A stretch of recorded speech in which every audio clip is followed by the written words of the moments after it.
Meet Bob. Hello. Bob wants to start an energy supplier. Bob wants to start an energy supplier because he thinks he can make loads of money that way. But Bob's made a few mistakes along the way. He wants to only supply pay-as-you-go customers because he believes that this way he will receive his customers' money faster than if he supplied credit-metered customers who often pay by direct debit. This is exploitative. Bob wants to outsource his entire customer service centre to another country with a weaker economy because this will save him money.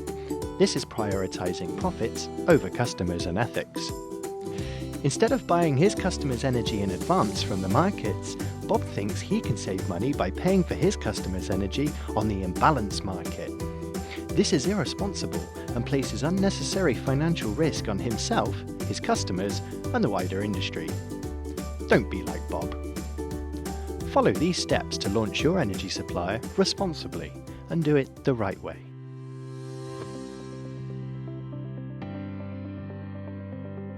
The energy sector is extremely complicated and full of risks. But don't worry, there are lots of guidelines, codes and regulations in place to help you build a secure future for your business, your customers and the wider industry. The first thing you'll need to do is to build a solid business plan. Try and plan for every eventuality, including worst-case scenarios. There are many costs to account for, which we'll look at later on, but you must be able to cover these costs as well as growth, as energy can at times provide a slow return on your investment. Next, you'll need to apply for your supply licenses. These can be for supplying gas or electricity, and apply to only homes or homes and businesses. This can take up to 4 months for gas and 12 months for electricity and cost up to £900 for both, which you should plan for in your business plan.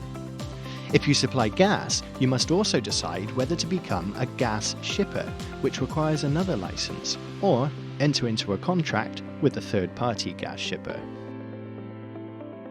Before being granted supply licenses, you need to demonstrate to Ofgem that your business can meet all of the license conditions that apply to you. Most of these centre around fair and transparent treatment of customers and financial security for your business and the wider industry. In Ofgem's words, you have a responsibility to minimise competitors' and consumers' exposure to financial risk and poor customer service.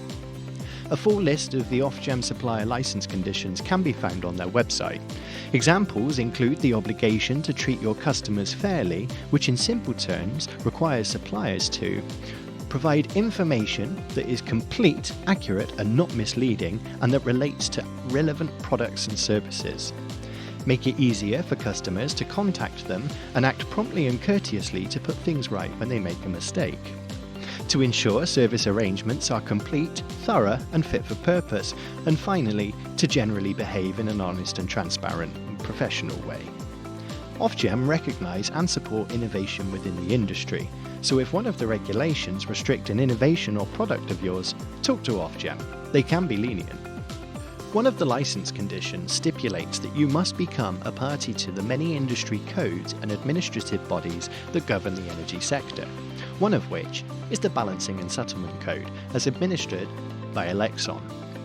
Because electricity storage isn't yet commercially viable, energy must be produced at the same time as it's used. To allow this to happen, National Grid perform balancing actions to adjust real-time supply to meet demand and vice versa. The Balancing and Settlement Code describes the mechanism and rules that ensure everybody in the electricity industry is paid and charged fairly following these balancing actions. This is called settlement. And later on, we'll talk about what your business can do to support the settlement process.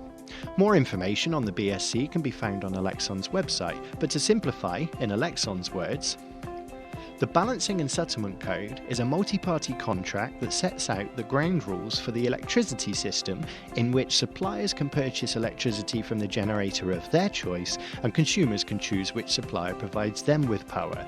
It's signed by the companies that operate in Great Britain's wholesale electricity market. Including the BSC, there are 11 industry codes in total, all of which can be found on Ofgem's website.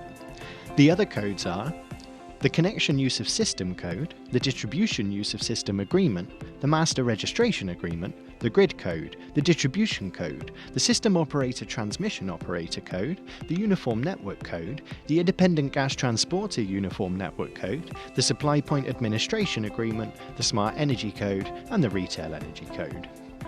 Before launching as a supplier, you'll need to understand which elements of these codes apply to you, as well as any subscription costs you may be liable for. Because energy is an essential service, there are many regulations surrounding customer service. There are levels of service that you are expected to meet to provide both a smooth and worry-free journey for your customers and security for the wider industry. For this reason, the license conditions include strict rules such as acceptable timeframes for dealing with various known issues. The Guaranteed Standards of Performance are a set of rules requiring suppliers to pay £30 per customer when certain standards are not met, such as a missed metering appointment or failing to reconnect a supply within a fair timeframe. Issues that affect customers often also affect your business and the wider industry.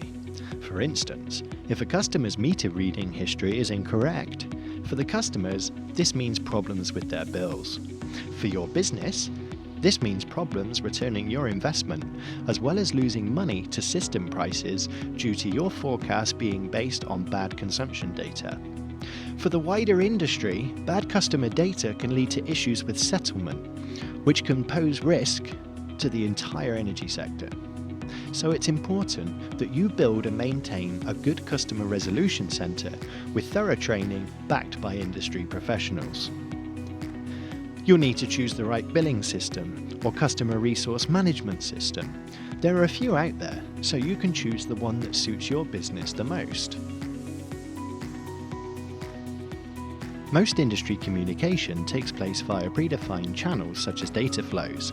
You'll need systems to communicate with the industry and customers' meters, as well as reporting trade data for remit purposes and contracted volumes to the wider industry. Once you're up and running, you will be expected to report key metrics on your levels of service, such as complaints closed, to Ofgem.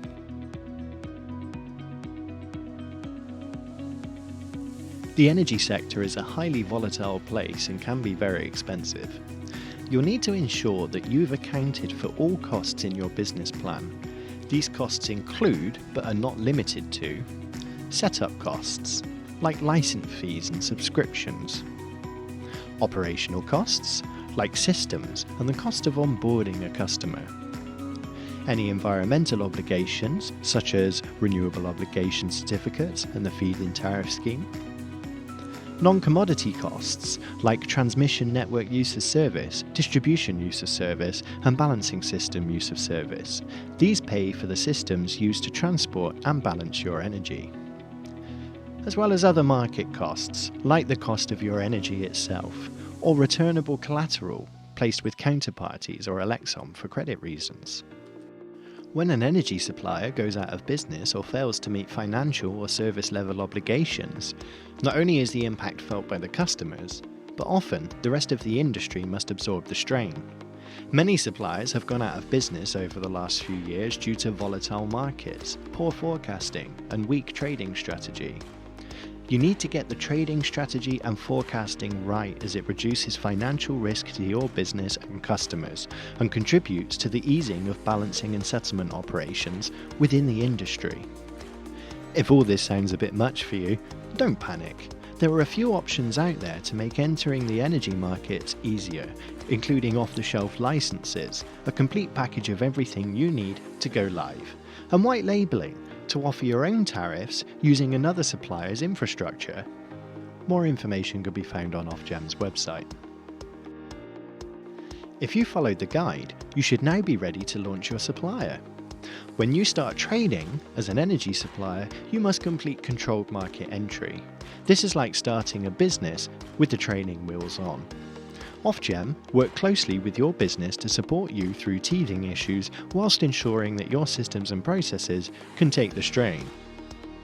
When Ofgem are happy with how your business operates, you can take the training wheels off.